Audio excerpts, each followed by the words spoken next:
வெற்றிவேல் முருகருக்கு அரோஹரா. இப்ப பார்க்கக்கூடியது ஒரு எளிய பரிகாரம் தான் பார்க்க போறோம். எதை பத்தி பார்க்க போறோம்? ரீசன்ட் டைமா நம்ம கிட்ட நிறைய பேர் கேட்டது, சிஸ்டர் கடன் அதிகமா இருக்கு, என்ன பண்றதுன்னே தெரியல, எவ்வளவுதான் பண்ணாலும் தீரவே மாட்டேங்குது, அதுக்கப்புறமா வேலை கிடைக்க மாட்டேங்குது, இந்த மாதிரி நிறைய கேட்டிருந்தாங்க.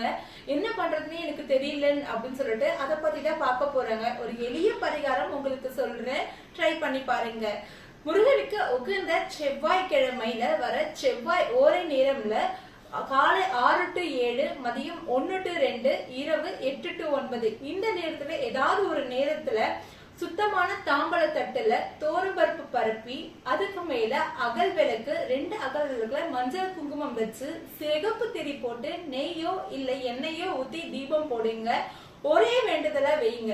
உங்களுக்கு கடன் தீரணும்னா கடனை பத்தி மட்டும் வேண்டுங்க, இல்லையா வேலை கிடைக்கணுமா வேலை பத்தி மட்டும் வேண்டுங்க. 9 வாரம், 11 வாரம், 24 வாரம், 48 வாரம், இந்த மாதிரி உங்களுக்கு ஏத்த எண்ணிக்கையில நீங்க வச்சுக்கலாம்ங்க.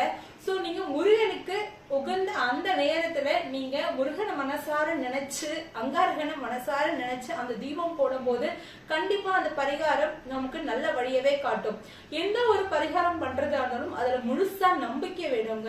நம்புங்க, நமக்கு இது கிடைக்குமா கிடைக்காதா, இது போட்டா சரி ஆகிடுமா அப்படின்னு நினைக்காம இது பண்ணா கண்டிப்பா இந்த பிரச்சனை தீரும் அப்படின்றத நம்புங்க. எல்லாத்துக்குமே ஒரு தீர்வு இருக்கும். சோ கடன் பிரச்சனைக்கும் ஒரு தீர்வு இருக்கும். நம்பிக்கையோட இதை நீங்க செய்யும் போது அது 100% நமக்கு நல்லதாவே நடக்கும்.